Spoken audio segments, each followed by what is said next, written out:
മഹാകാളീലയം എന്ന് കേൾക്കുമ്പോൾ തന്നെ ദേവീഭക്തരായ ജനങ്ങളുടെ മനസ്സ് ഒരു നിമിഷത്തേക്കെങ്കിലും പ്രപഞ്ചമാതാവായ ദേവിയെ ഓർക്കുന്നു.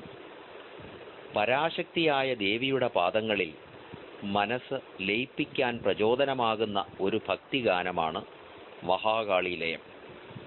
ബഹുമാന്യനായ ആത്മാനന്ദ സ്വാമിജി സംഗീതം നൽകിയ ഈ ദേവീസ്തുതി വീഡിയോ രൂപത്തിൽ ഇന്ന് ഇന്റർനെറ്റ് വഴി പ്രചരിക്കുന്നതിൽ ഞങ്ങൾക്ക് അതിയായ സന്തോഷമുണ്ട്.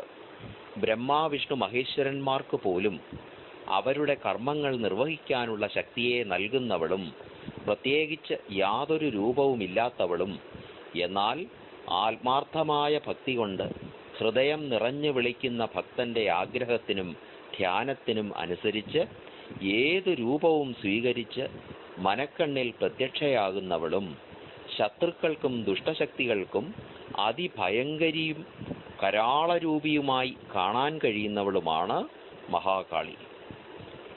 ഈ കലിയുഗത്തിൽ മഹാമായയായ ആ ദേവിയുടെ മായാശക്തിയാൽ മോഹിക്കപ്പെടുന്ന സാധാരണ മനുഷ്യർ തങ്ങൾക്ക് ചുറ്റും കാണുന്നത് മാത്രമാണ് സത്യമെന്ന് വിശ്വസിച്ച് അതിൽ മോഹിക്കപ്പെട്ട് സുഖദുഃഖങ്ങൾ നിറഞ്ഞ ജീവിതത്തിലൂടെ കടന്നു പോകുന്നു.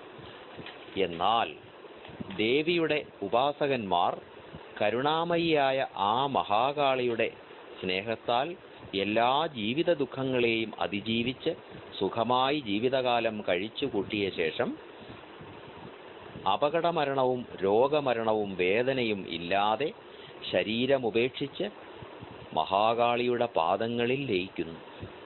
കുമാരനെല്ലൂർ, തിരുമാന്താംകുന്ന്, പനയന്നാർക്കാവ്, ചോറ്റാനിക്കര, ആറ്റുകാൽ മുതലായ ക്ഷേത്രങ്ങളിൽ സന്ദർശനം നടത്തുന്ന ഭക്തർക്ക് മഹാകാളി ചൈതന്യത്തിൻ്റെ അതിപ്രസരണം വളരെ വ്യക്തമായി അനുഭവയോഗ്യമാകാറുണ്ട്.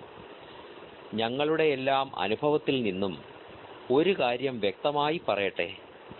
തികഞ്ഞ ആത്മാർത്ഥതയോടും സ്നേഹത്തോടും ദേവിയെ ഉപാസിക്കുന്നവർക്ക് സകല സൗഭാഗ്യങ്ങളും സ്വയമേവ വന്നു ചേരുന്നു. എന്നാൽ ഈശ്വരോപാസന ഇല്ലാത്തവർക്ക് മറ്റെന്തൊക്കെയുണ്ടായാലും ഒരു കാര്യവുമില്ല.